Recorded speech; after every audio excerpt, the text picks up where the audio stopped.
If it's Friday, looming gloom as Washington faces leadership concerns in the Senate, a likely impeachment inquiry in the House, potential government shutdown across the country, maybe even a televised trial tied to President Trump.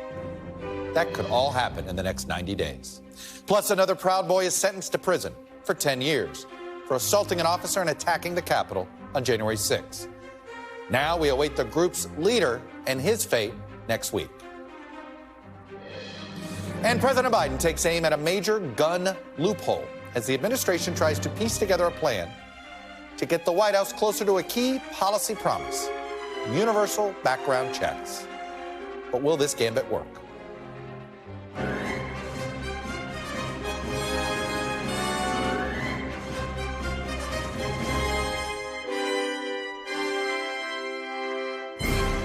Happy Friday and welcome to Meet the Press Now. I'm Chuck Todd reporting from Washington. And as we turn the calendar to September officially, and we brace for fall, which could include a government shutdown, an impeachment, a televised criminal trial tied to Trump, all amid an active presidential campaign, and the potential for a leadership crisis on Capitol Hill at any moment.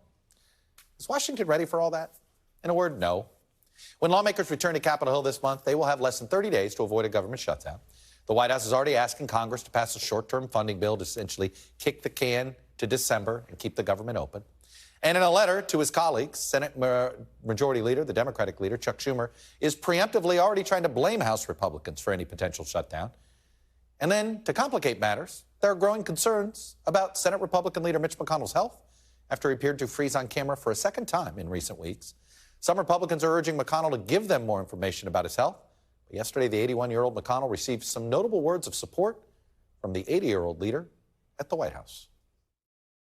It's not at all unusual to have the response that sometimes happens to Mitch when you've had a severe concussion. It's part of the recovery. And so I'm confident he's going to be back to his old self. President Biden, do you have any concerns about his ability to do his job? Do you have any concerns about his ability? I don't. Meanwhile, the White House is also preparing for battle on another front. They've decided to stand up an impeachment war room of 24 lawyers, aides, and communication staffers in order to prepare to lead an aggressive response to what is increasingly likely an impeachment inquiry that will probably be hard to stop from becoming a full-fledged impeachment after the Speaker, Kevin McCarthy, called it a, quote, natural step forward. A White House aide tells NBC News that the goal is to allow the administration to focus on governing and not get bogged down in the minutia of the investigations. Although you just hire a whole bunch of lawyers to start a war room, it's hard to say that you haven't decided to at least have a separate office that will be bogged down. Good luck with all of that. And amid a potential impeachment and shutdown will come the start of one of the criminal trials tied to Donald Trump, after a Fulton County judge ruled that Fonnie Willis's RICO case against the former president and his 18 co-defendants will be televised and live streamed, and that the trial for at least one of the defendants will begin next month. Right now, the DA's office says it wants to start the trial for everyone in the case, including Trump, on that day as well. The lawyers for the former president are asking that he is tried separately and that they need more time, considering the sheer volume of co-defendants and overall complexity of the case. So let's get into all of these near-term potential problems here. The latest on Washington's plan to navigate this mess. Here's where I've got to get us started. We got Monica Alba over at the White House on the beat there. Julia Sirkin is on Capitol Hill. Monica, let me start with the acknowledgement. I mean, the White House is, you know, they could have easily said, we think this impeachment stuff is crazy and we're not going to be focusing on it at all. And instead, they go the other way and like, all right, let's go hire us some lawyers. It feels like the opposite of saying it's a way to make sure they don't get bogged down.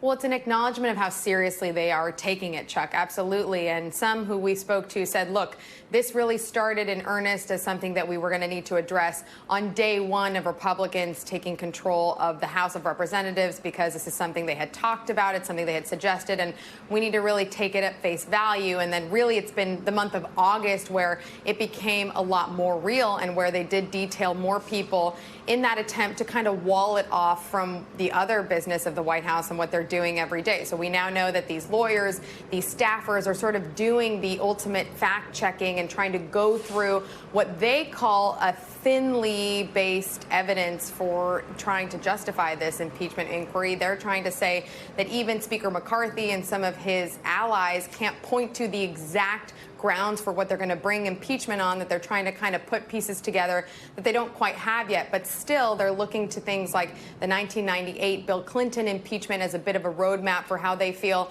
they can try to come out and respond aggressively. And they hope try to have Republicans pay the political price here, because they're going to try to paint them as overreaching if there isn't something completely firm or obvious, because so far these claims have been unproven. Monica, tell me about tomorrow's visit by President Biden to the Big Bend of Florida. Do we have an idea of his itinerary?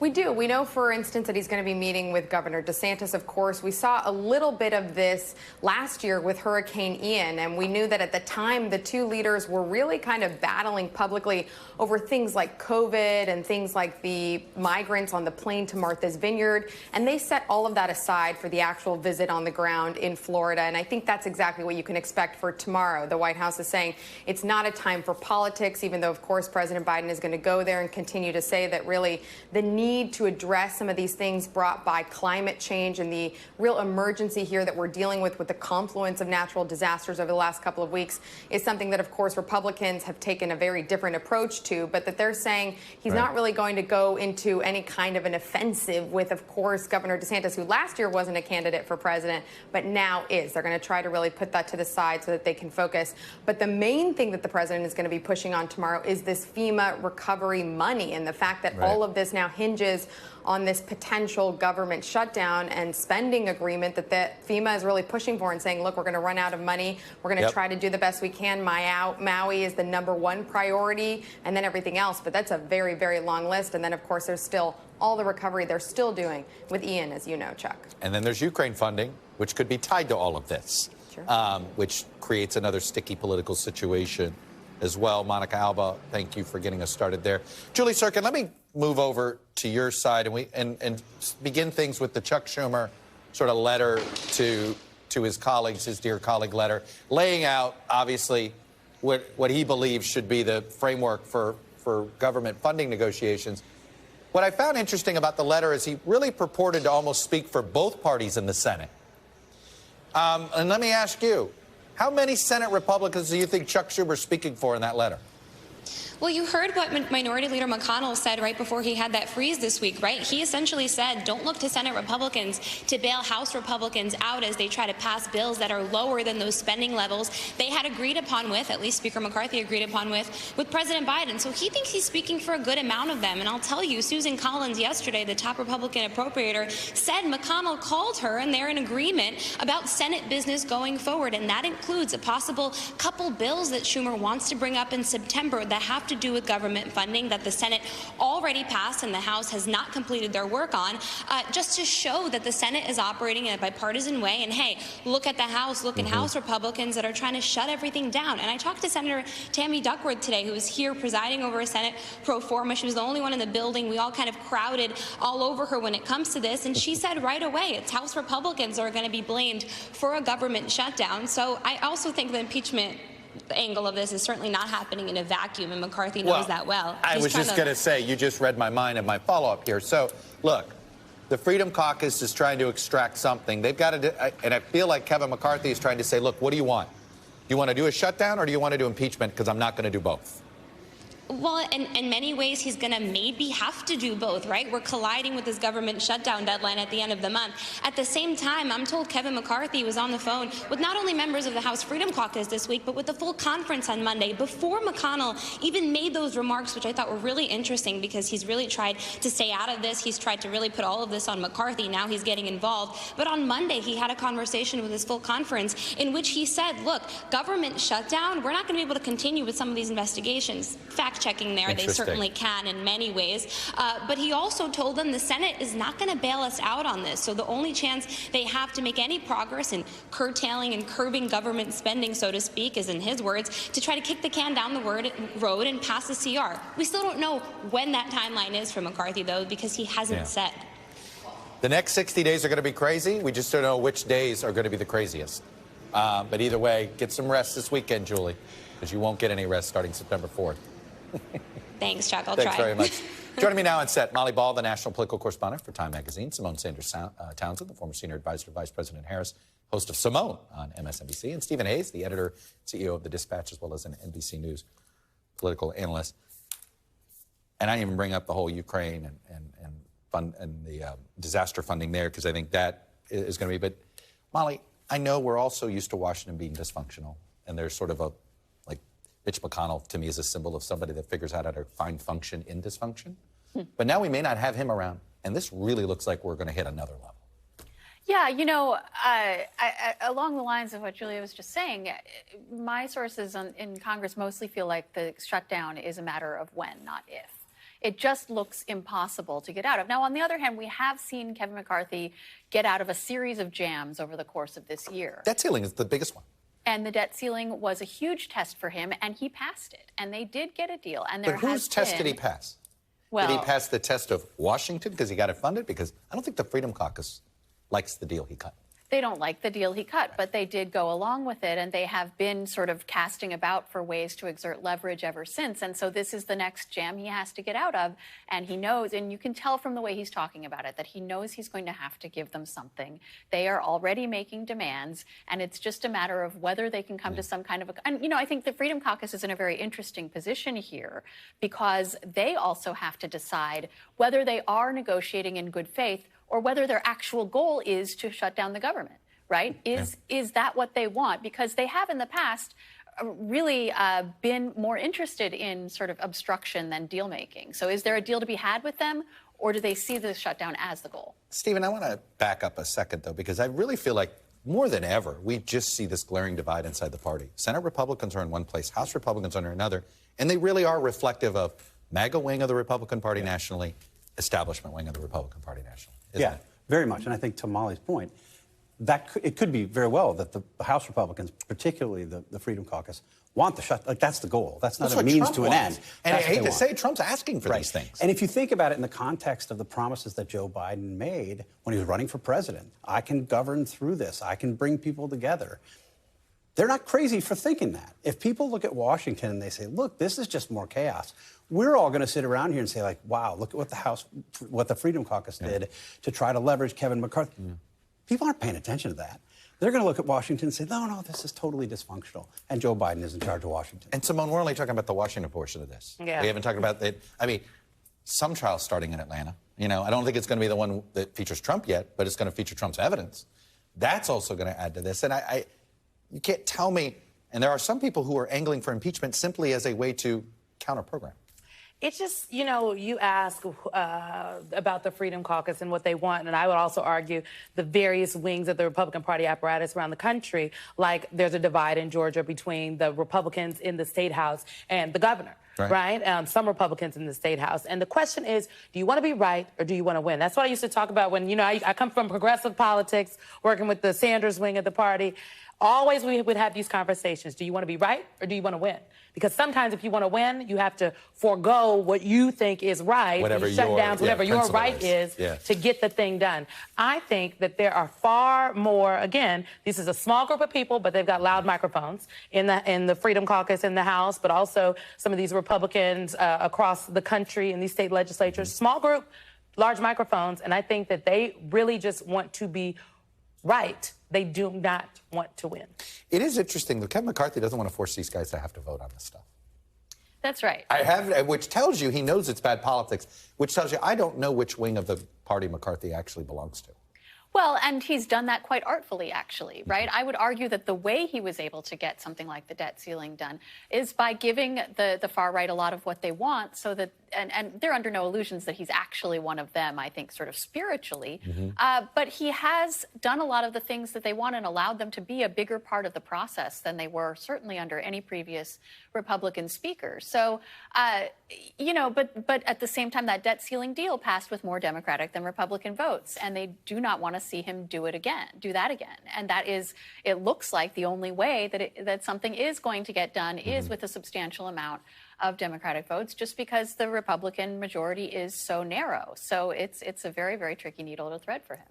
How does this get done without McConnell? I don't know. I don't have any idea. I would not want to go out on that limb. That's what I mean. Like, this doesn't feel like this feels.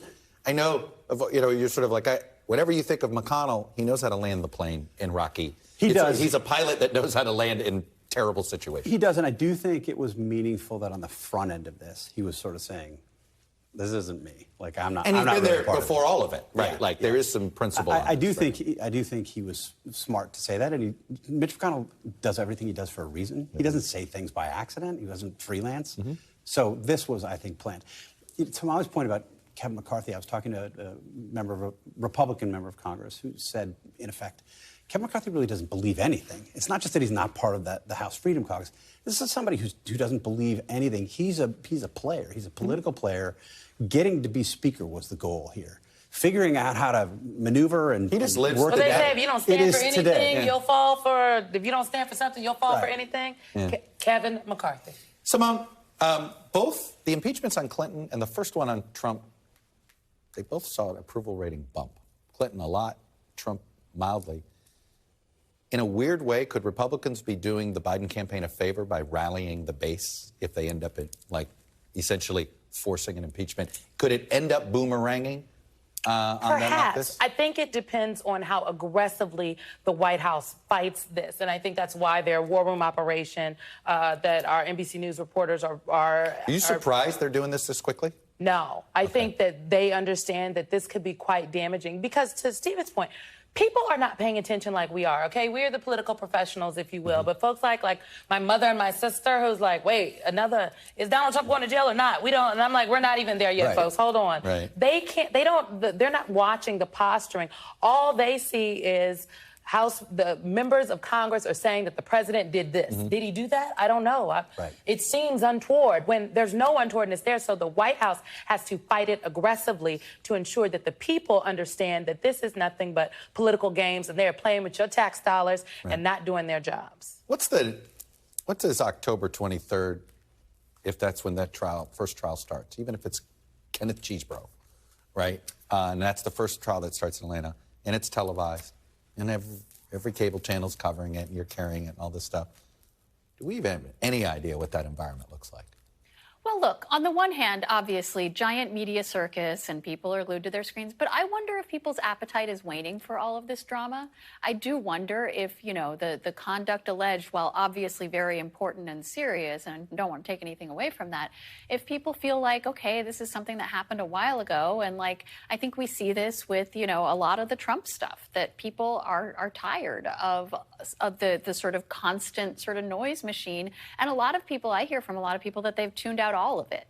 So I do wonder if, we're not talking about the Nixon impeachment hearings or even the first Trump impeachment hearings where there was a real sense of tension.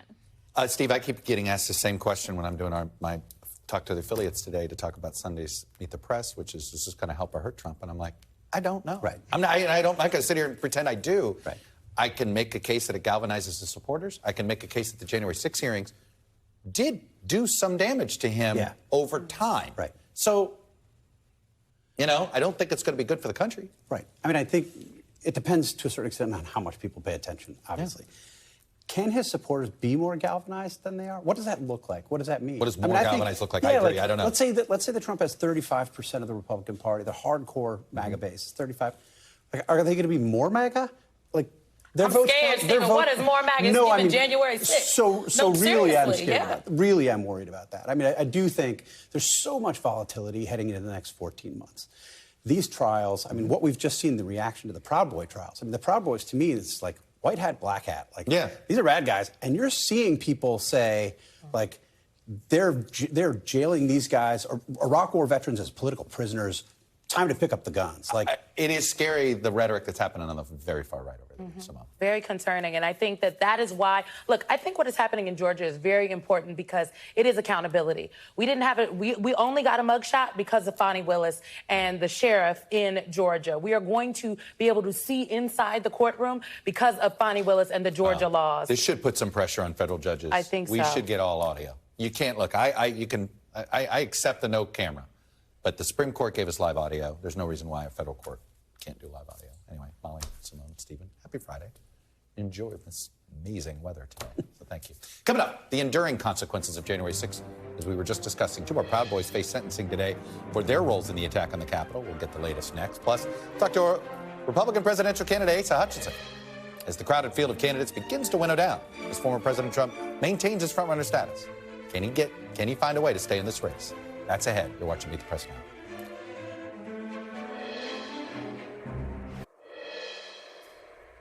We are back. It's been another dramatic day in federal court here in Washington, D.C., as two more Proud Boys are being sentenced for their roles in the attack on the Capitol. And as we speak, a federal judge is sentencing Ethan Nordine, with prosecutors recommending he face 27 years in prison. And hours ago, a judge sentenced Dominic Pizzola to 10 years in prison following his conviction on 7 felony charges, including assaulting an officer. Prosecutors had been seeking a 20-year sentence. Pizzola is the only one of the 5 Proud Boys who is not convicted of seditious conspiracy, which was the most serious charge you could have here at their trial. His sentence is still among the most severe, though, tied to January 6th. In all, the Justice Department has reported making more than 1,100 arrests in connection with the attack on the Capitol. Joined now by our Justice and Intelligence correspondent, Ken Delaney, and also with me is former RNC General Counsel Ben Ginsberg, where we're going to go to constitutional law school with him in a minute or two. But let me get to these sentences, Ken, and the Proud Boys. We've had more of them. And once again, what the government asked for got cut in half. Yeah, and whether they're satisfied with that or whether that's a long enough sentence depends on your perspective, right? The average murder sentence in the United States is 20 years. So these are lengthy sentences for people who didn't commit murder. But the prosecution asked for 30-plus years in some cases because they viewed this as an assault on democracy. Sure. And they viewed the Proud Boys as the vanguard. Every major breach of the Capitol was conducted. Look, sedition, you didn't say traitor, but you're getting there. Exactly. Yeah. Now, Pizzola was pictured in that video, that iconic video, smashing the window with the police shield, which was the first breach of the Capitol. Other Proud Boys were responsible for other breaches. The government wanted to send a message. These guys are the worst. They're worse than the Oath Keepers. This judge just did not go along with that. What's left? I mean, how many more are left to sentence? And how much of this phase of the January 6th, right? You know, there's going to be a lot of criticism when we do an after-action report, this bottom-up approach.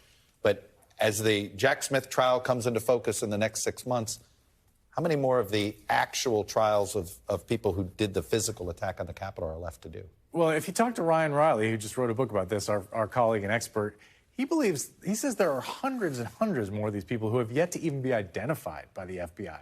You know, there's a massive amount of people in videos that the FBI is trying to even figure out who they are. Mm-hmm. Some they know of but haven't been arrested. So this is going to go on for a while. We're 1,100 plus defendants charged in these cases, and it could go to 2,000, some people believe. Now, this is an ongoing project. This will continue. That they're going to try to identify every single person that attacked that Capitol. They are determined to do that, despite some resistance in some parts of the country and the FBI and the Justice Department, because it consumes a lot of resources. Mm-hmm. But it's important to send that message, a lot of people feel. Enrique Tarrio, the head Proud Boy, is next week. Do we think the judge will be lenient on this one, too? I don't know about lenient. My question is, will he give Tarrio a longer sentence than Stuart Rhodes, who got 18 years, the leader of the Oath Keeper, who also wasn't physically present at the Capitol? Remember, Tarrio was not there. But prosecutors say Tarrio was instrumental in making this happen. He was giving orders. He was celebrating as it was happening. So they really want him to be the longest. They view him as one of the chief coordinators of the attack. Absolutely. And a bad guy for other reasons, based on other conduct. And so it'll be really interesting to see what this Donald Trump-appointed judge does in this case. Ken Delaney, thank you, sir. Appreciate it. Ben Ginsberg, been a long time. Good to see you. Appreciate you coming on. See you. Let me start with the larger decision here of the Justice Department on the bottom-up approach, right? They started bottom and then And look, there's been some criticism that the reason we're in the middle of a presidential campaign as we get to the Trump portion of this is because they took this bottom-up approach. Are we doing some Monday morning quarterbacking here, or was this always potentially a mistaken strategy? Well, I mean, I think that the traditional way to run a case like this is to start from the bottom and work your way up, because that way you get people at the bottom creating a more fulsome picture of what the leaders did. So when you bring the leaders to trial, you actually have more evidence to do it. So I suspect that this was done the way prosecutors normally do cases, without much regard for the political. Now you can discuss if whether they should have more recognized the fact that this would land in a presidential campaign in adapting this strategy for this. Look, you've had unique jobs over the years where you have been in this nexus of sort of when the politics and the law collide.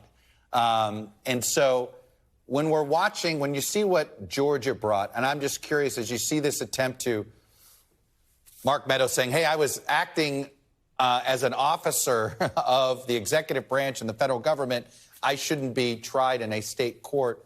I'm just curious, what kind of, do you think he has a viable case to make, or do you think this is just something you try to see if you can get away with it? I think you have to, if you're representing Mark Meadows, bring this case and try and get it removed to federal court. I mean, there are traditionally, by the norms of the United States, a difference between official actions and political actions. And what he's doing in talking about a vote is a political act. If this was all about a call to Brad Raffensperger or Brian Kemp that said, what do you need for resources to stop potential violence? Legitimate official act. Once you start being on the phone call to find the additional votes and you start showing up in counting centers, then it's a much more difficult case to bring. But remember, the Trump administration always blurred the lines. I mean, really erased the lines between official and political. They had the Republican National Convention in 2020 at the White House, something no other Republican or Democratic candidate would have dreamed of doing. Well, look, you were a general counsel to multiple campaigns. There's no way you would have given legal advice to say, hey, this is legal to do, right? No, look, we jumped through hoops to be sure that when there were events at the White House of a political nature, like thank you for donors, that there was no fundraising going on, and it was strictly in the residential part of the White House and not the official West Wing. Let me ask you about the 14th Amendment idea and the different. Based on your interpretation of the 14th Amendment, do you think that our friend Judge Luddick has a point here or not? Well, I think he certainly has a point about Section 3 of the 14th Amendment saying that an insurrectionist can't be president.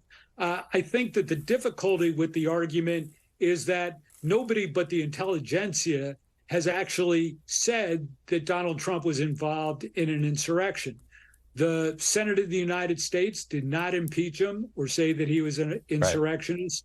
No court of law has said that. And so I think that's the leap that's going to have to be taken. And what this position does is have a Secretary of State reject the notion of a Donald Trump candidacy and hope that goes up to the Supreme Court. And then the Supreme Court makes a finding that Donald Trump was engaged in an insurrection without any court case to develop the facts of that sufficiently to do it. Yeah, I was just going to say, does the 14th Amendment make more sense if he gets convicted in Georgia or if he gets convicted by Jack Smith? Well, I'm not sure it does, because none of those convictions are going to be over insurrection.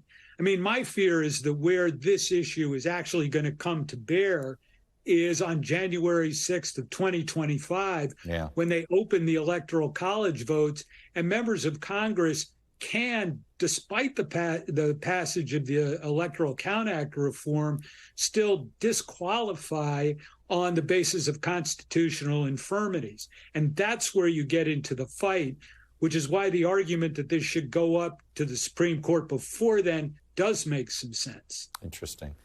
Ben Ginsberg, I have so many other fun legal questions for you. I could have played this game with you, but unfortunately, I have some. I'm out of time. It's good to see you. Exactly. Good to see you, Chuck. Thanks. I'll be in touch. All right.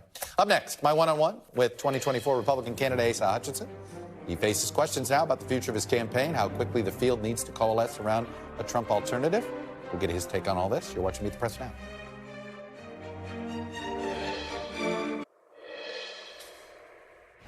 Welcome back. To borrow a phrase from the late, great Yogi Berra, it's getting late early in this Republican presidential primary as the field tries to chip away at frontrunner Donald Trump's commanding lead following last week's debate, which he did not attend. Since then, we've gotten the field's first candidate to suspend his campaign, City of Miami Mayor Francis Suarez, who did not make the debate stage and lived by his pledge that anybody he thought that didn't make the debate stage ought to get out. Some candidates appear eager to use last week's performance as a way to potentially springboard their campaigns. Others are choosing a lower post-debate profile. According to numbers that have been crunched by our NBC News political unit, Vivek Ramaswamy and Tim Scott have held the most public events since last Wednesday's debate. Chris Christie, Will Hurd, Asa Hutchinson, and Donald Trump have not held any public events since the debate. Joining me now is one of those 2024 candidates. It's former Arkansas Governor Asa Hutchinson. Governor, nice to see you this morning, or this afternoon. Sorry. Great to be with you, Chuck. Let me start with this. Look, you haven't had any public events since the debate. You're in Arkansas right now. You're not on the trail this Labor Day weekend yet. I know you're arriving in New Hampshire on Monday. You got to make the next debate stage to keep this going. What's with the lack of campaign events? Well, first of all, we're going to be in New Hampshire on Labor Day, which is next Monday, followed by a number of appearances in Iowa and a full schedule over about 3 or 4 states coming up all of September. And so, as you know, Chuck, you also have to raise money. And so our campaign is fully engaged, raising money, having the events next week. And part of that is the design to make sure we're on the debate stage in Simi Valley at the Reagan Library, which I expect to be. If you're not, is that it? Well, you know, we'll wait and see how that turns out, but I expect to be there. And, Chuck, you know that many people didn't think I was going to make the last debate stage.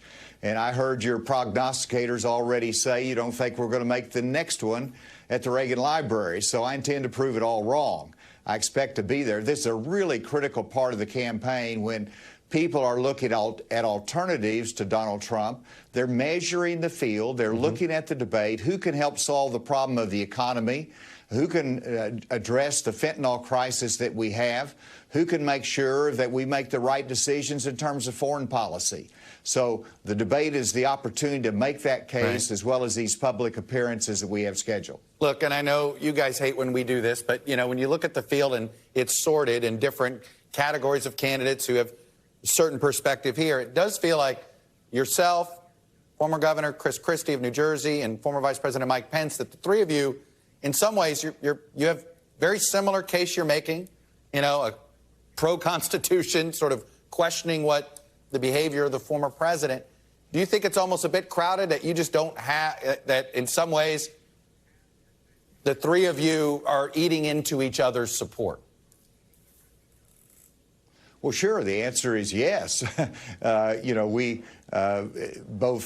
divide some of the votes between us, just like Vivek Ramaswamy and Ron DeSantis divide the vote between them as to who's trying to be the most Trump-like. And so, yeah, there's a division there, and this is going to sort out. Everybody, particularly the media, wants to see the last chapter of the book before we actually get to the very beginning.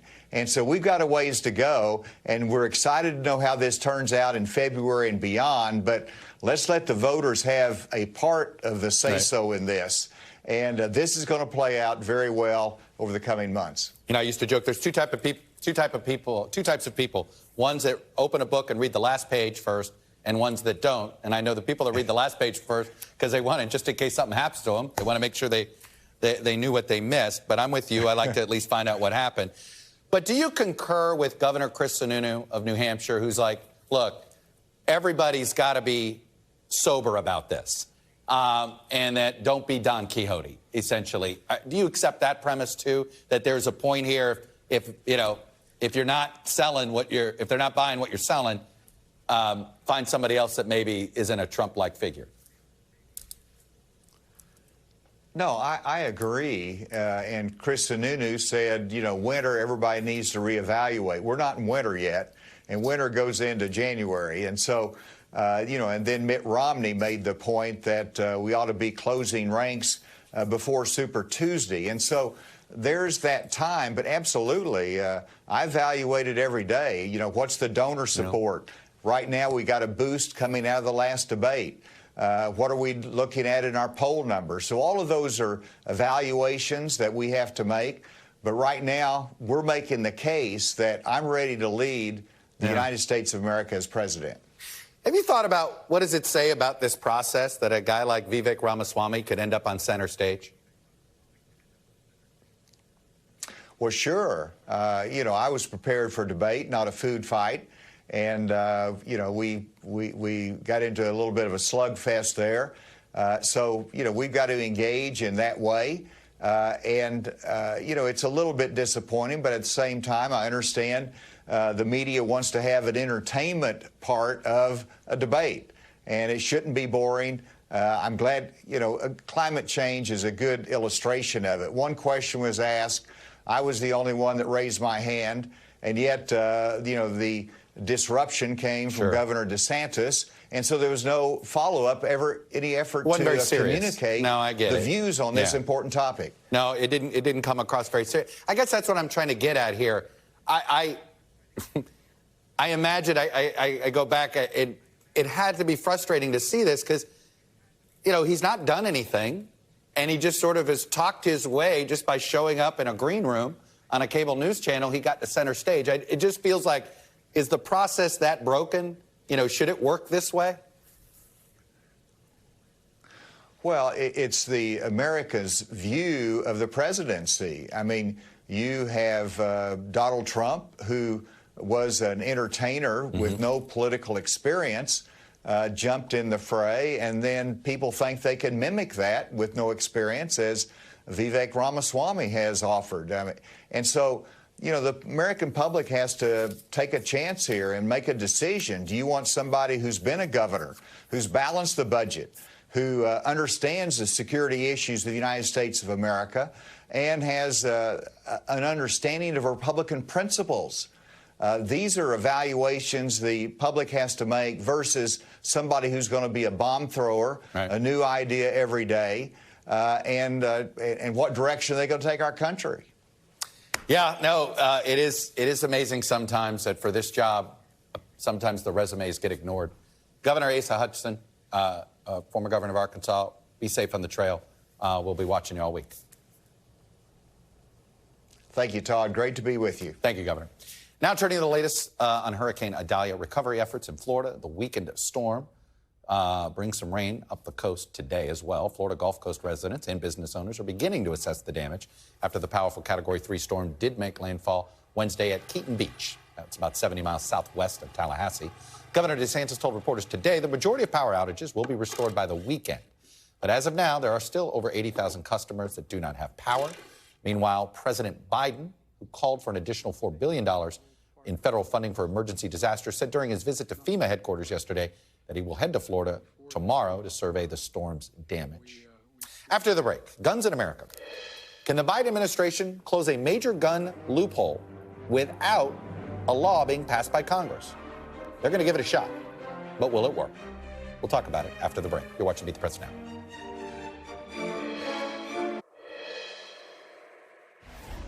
Back, the Biden administration announced yesterday it's going to take new action to try to close one of the largest remaining loopholes in the federal background check system for gun sales.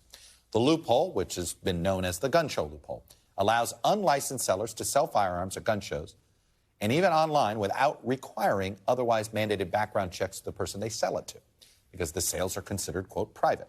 This new proposal, put forward by the ATF and backed by the Department of Justice, would require all gun sellers to conduct background checks, period, even those who don't sell in an ATF-licensed brick-and-mortar store.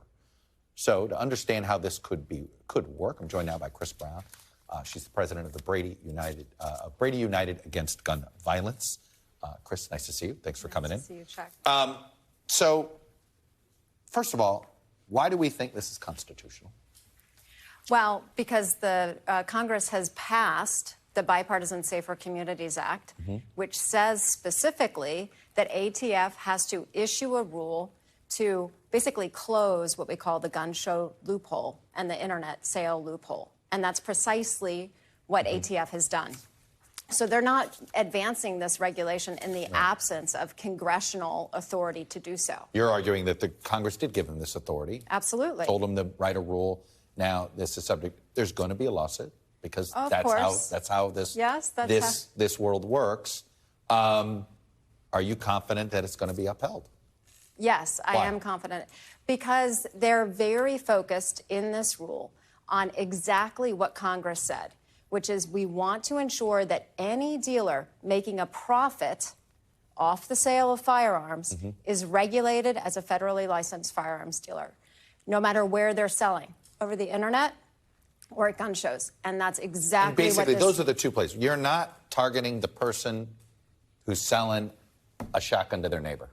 No. Right? I would like Congress to provide the authority for universal background checks. But that is not what you believe this rule. But that is not covered by this rule. Okay. This is specifically, basically, the two bigger gaps here, which is gun shows themselves. All right. And internet. Let's talk about enforcement. Yes. Because you tell me why I'm being a cynic here. Is this really going to get enforced? And absolutely. What does enforcement look like? So enforcement here looks like any other regime under all of our laws. We were just talking at the break, Chuck. We have speed limits across this country, and how are those enforced? Randomly, by ensuring that there's a police officer who's noting you or radar, etc. Here we have gun shows, thousands of them that have proliferated, and we have internet sales of guns. So ATF and, in some cases, state and local police with authority need to monitor the sales that are happening there and ensure that every single person subject to this rule, which, by the way, ATF estimates that will be between 30,000 and 300,000 entities now operating with no license at all. And this is mostly subject online? to the rule. This is mostly an online phenomenon? It is some online, but it's mostly gun shows. And let's keep this in mind. The Brady Law passed 30 years ago, applied to federally licensed firearms dealers because there was no internet and gun shows were not big business. They are today, and it is estimated that 1 in 5 gun sales is happening with no background check at all because those entities are not subject to a rule like this. So is ATF going to play a proactive role at gun shows? Are they going to actually show up and say, hey, if you're making a sale, then, you can use our system here to quickly do the background check? I certainly, they're not going to do that. Okay. But certainly if sales are happening, and that's not just the ATF, the state police can do this too, where there is no background check happening, and it should be happening, which is basically anyone who sets up a vending system at a gun show is probably selling more than one gun, Chuck, or else they wouldn't be there. So you suspect that in order to have enforcement work, you may have just straw buyers that will, in the same way you check for, are you carding people to make sure they don't drink? You're not serving underage people. Same type of thing. Could be just an undercover agent. Yes, exactly. And what about online? That seems to be a little bit harder. Do you same thing, straw, the way the FBI might try to get to deal with a potential terrorist? I think certainly the potential is there for that kind of enforcement. What we don't want, Chuck, is for us to be representing victims of gun violence suing Arms List. Brady has 2 pending cases against Arms List because someone who was a prohibited purchaser went on Arms List, bought the firearm with no background check. Once someone is dead, our role is not to try to bring litigation after that. We would much rather see the enforcement happen beforehand. So, yes, I would encourage that to happen. All right. Chris Brown, we'll be watching to see if this rule is enforced the way you described. Because if it's the way you described, it looks like it could be very effective. Yes, I hope so. All right, thanks for coming in. Thank your you. Perspective. Still to come. Thank you. Will President Biden's name be missing from the ballot in New Hampshire's Democratic primary?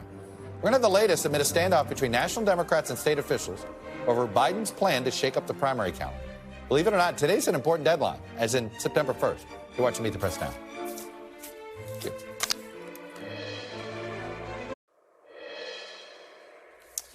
Welcome back. So, will Joe Biden's name be on the New Hampshire primary ballot? We don't know. Because, of course, we know that President Biden decided they wanted to strip New Hampshire of its first in the nation status, at least on the Democratic side, and hand that to South Carolina. But saying you want to do these things and actually having the various entities agree, including our friends in New Hampshire, to come across with this, is a bit more difficult. So we'll see. After 2020, the Democratic National Committee said it wanted the next primary calendar to better reflect its party overall.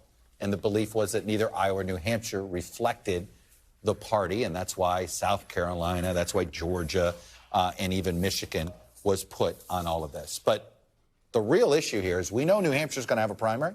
We know it's going to probably be, at a minimum, 8 days after Iowa. And there's going to be some Democrats on the ballot. The question is, will Joe Biden's name be there? So joining me now, Boston Globe reporter James Pindell, and this is his first appearance as an official NBC News contributor. Mr. Pindell, to think we met back in the days when I was just a hack at Hotline, you were a hack at something called Politics NH, and here we are, man.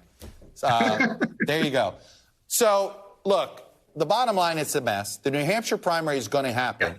So, number one, I want to ask you, when do we expect the New Hampshire primary to happen? Hard stop. January 23rd. That's 8 days after Iowa. Okay. Yes. They're going to offer a Democratic primary ballot.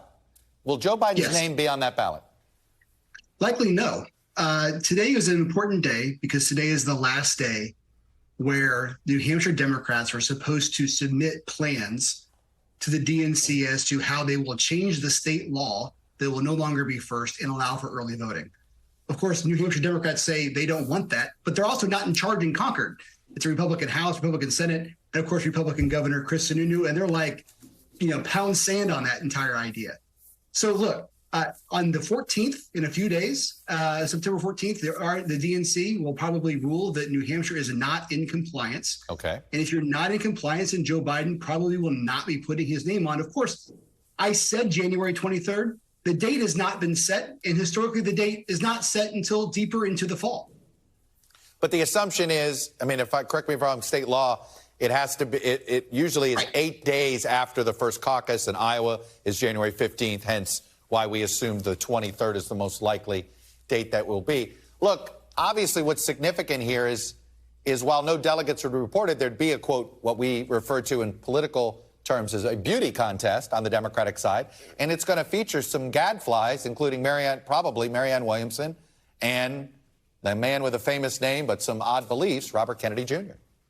Right, Chuck. I'm going to say 7 words. I'm going to say them slowly, and then I'm going to say them twice. And you can repeat after me after that if you want. New Hampshire's primary will always be first.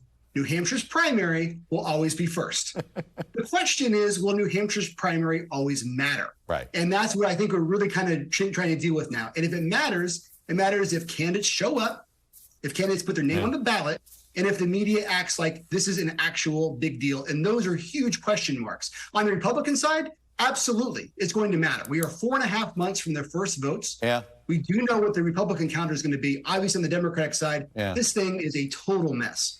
Can I be a skeptic here, though, that it might not matter in the Republican side either? Not because of whether the delegates count, but just because the primary's going to have so many independents in it that it's sort of not reflective of the Republican Party in almost any other state. Chuck, I thought you were going to say something different. I thought you were going to say because of the new primaries are all these different court cases. If Donald Trump is going to go down, I'm not ready to go down that road. Yeah, I'm not ready to go down that road yet. But I mean, on the theory that the New Hampshire Republican electorate does not look like it is the least like any Republican electorate in the country. Well, right. I mean, look, this is where in the first 4 states, it's where he's obviously the most vulnerable. But if the goal is to both have a party nominee that has your values in terms of the base, you have states that can do that. The evangelical base obviously has their states. Right. More traditional Republicans or MAGA has their states. And if there's a balance there to say that there's also a goal of finding the best candidate for the general election, then having a swing state like New Hampshire is important. And obviously, Nevada has their element as well. But this is what the DNC said they wanted on the Democratic side. They wanted to push swing states up so the nominee could have a better. So there's an argument to be made for it. But I hear your point. James Pindell, it's going to be great to have you on the team and get your knowledge on here exclusively all the time. Good to see you, my friend. Thanks for the reporting. Jeff. And thank you all for being with us this hour. We'll be back Monday with more Meet the Press Now. And if it's Sunday, it's Meet the Press on your local NBC News station. I'll have interviews with the Secretary of Commerce, who just got back from China, Gina Raimondo, and the New Hampshire governor we were just talking about, Chris Sununu. So don't miss it. The news continues with my friend Aaron Gilchrist, who's sitting in for Hallie Jackson. Thanks for watching our YouTube channel. Follow today's top stories and breaking news by downloading the NBC News app.